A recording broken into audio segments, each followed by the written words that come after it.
क्यों प्रोएक्टिव करना चाहिए? कैन यू बिलीव काम मुझसे डरता है। आज आप चाहते हैं मेरी 5 लाख सैलरी हो, आज वो जो 5 लाख सैलरी वाला बंदा है ना, वो उसकी लिस्ट निकालें, जो वो वाला काम करता है ना, वो काम करना शुरू कर दें। हमारी ऑर्गेनाइजेशन में ये सिस्टम है कि आप स्क्रैच से, इंटर्न से शुरू हो तो आप सी लेवल पे पहुंच जाते हैं। मिसालें हैं हमारी ऑर्गेनाइजेशन। हमें ना वो एक ड्रावा एक वाला याद है, वो हमारे अंदर सरायत किए हुए है, जो बाकी यकीन है ना वो नहीं याद है। इसका मतलब है कि हम कहते हैं यार अगर हम मेहनत करते हैं, एक्स्ट्रा एफर्ट करते हैं तो इसका हमें क्या फायदा है? इसका तो फायदा ऑर्गेनाइजेशन हो। भाई अपने आप को सबसे ज्यादा फायदा होता है जब आप ये एब्सोल्यूट ट्रुथ मान लेंगे कि मैं कोई भी सही अमल एक्शन करता हूं उसका मुझे सबसे ज्यादा बेनिफिट होगा, तो फिर आपकी डायरेक्शन एक दफा कंफ्यूजन से खत्म होकर क्लैरिटी में आएगी, आप उस तरफ जान मारना शुरू कर देंगे। प्रोएक्टिव बंदा ना इसीलिए नहीं हो पाता कि वो ये सोचता है कि मुझे काम ज्यादा मिलेंगे, जबकि मैंने एग्जांपल दे दी कि जब आप एक इंपॉर्टेंट काम छोड़ते हैं तो वो कई अर्जेंट काम में कन्वर्ट होता है।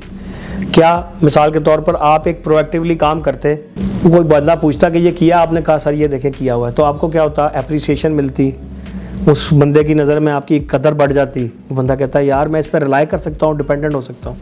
अच्छा, आपने वो इंपॉर्टेंट काम छोड़ा और एकदम आया कि यार ये काम रह गया है। अब 4 चीज़ें हुई, डांट पड़ी, आपका भी ज़हन आ जाएगा कि यार मैंने इधर काम नहीं करना, आपका भी मूड ख़राब होगा, आप भी कहीं और जॉब ढूंढना शुरू कर देंगे, यानी कि आपका फोकस एकदम डिस्टर्ब हो जाएगा। फिर आप मजबूरी में वो काम करेंगे, वो परफेक्ट नहीं होगा, उसमें वो निखार नहीं आएगा, उसमें वो क्वालिटी नहीं आएगी। तो एक तो ये वजह आ जाती है कि क्यों प्रोएक्टिव करना चाहिए। प्रोएक्टिव जब बंदा करता है कि यार मैंने ये काम कर लिया तो मुझे और ज़्यादा काम मिलेंगे, भाई यही तो करना था, यही तो करना था, इसी से तो सारी दुनिया भागती है। अगर हम काम करेंगे तो काम हमसे भागेगा। कैन यू बिलीव काम मुझसे डरता है? मुझे फील होता है कि काम मुझसे डरता है। काम आपसे भागे, आप काम से ना भागे। क्यों? मैं कहता हूं आज आप ये फैसला करें कि मैंने यहां पहुंचना है, और वो वाले काम आज शुरू करते पहुंच जाएंगे। इंसान क्या करता है? कहता है पहले मुझे ओहदा मिले, पहले वो वाली सैलरी मिले तो मैं वहां जाऊंगा, कभी नहीं जाता।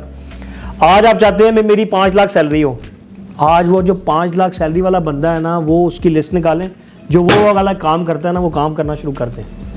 आप 5 लाख की सैलरी ले रहे होंगे, ये लिख लें। आप पहुंचना चाहते हैं कि यार मैंने सी लेवल पे पहुंचना है। हमारी ऑर्गेनाइजेशन में ये सिस्टम है कि आप स्क्रैच से, इंटर्न से शुरू हो तो आप सी लेवल पे पहुंच जाते हैं। मिसालें हैं हमारी ऑर्गेनाइजेशन में।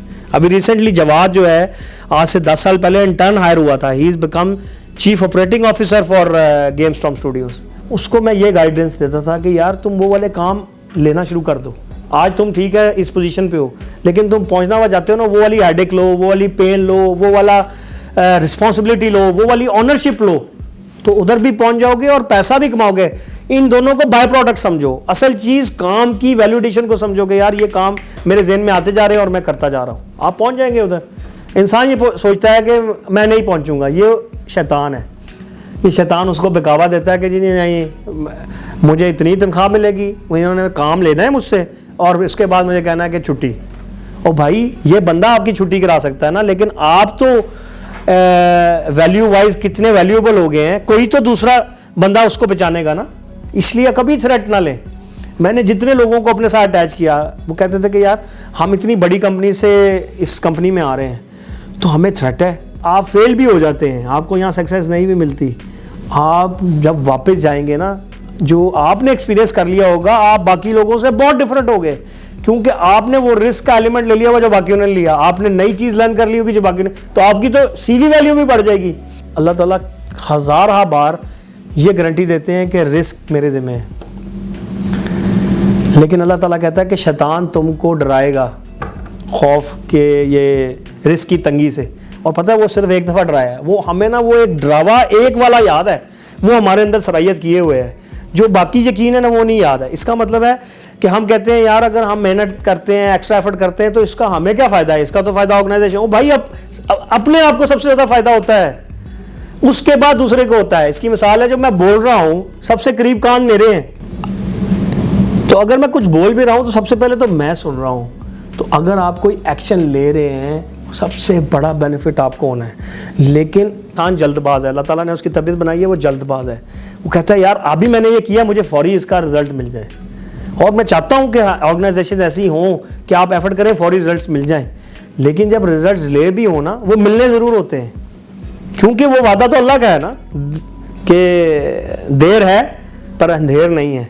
तो ये चीज़ होनी है। अगर आप एफर्ट कर रहे हैं, जान मार रहे हैं, ये हो नहीं सकता कि वो चीज़ के रिजल्ट्स ना आए, वो आने हैं। इसका मतलब है कुछ चीज़ों को एब्सोल्यूट ट्रुथ मानना ज़रूरी है। जब आप एब्सोल्यूट ट्रुथ मान लेते हैं ना कि यार ये चीज़ ठीक है, इसके ऊपर नहीं सोचना। हम अक्सर ना उस एब्सोल्यूट ट्रुथ के ऊपर क्वेश्चन कर रहे होते हैं। भाई वो एब्सोल्यूट ट्रुथ को मान लोगे ना तो आपका फोकस, आपकी डायरेक्शन, आपका जोर फिर दूसरी तरफ लगेगा। और फिर दिन रात को नहीं देखेंगे, ऑनरशिप को देखेंगे कि यार ये मेरे अपने ज़िंदगी के फ़ायदे के लिए है। मैं इससे वो वाले हुनर सीख सकता हूँ जो कोई और नहीं सीखेगा और मेरी ये यूनिक स्ट्रेंथ बनेगी और मैं चाह सकता हूँ।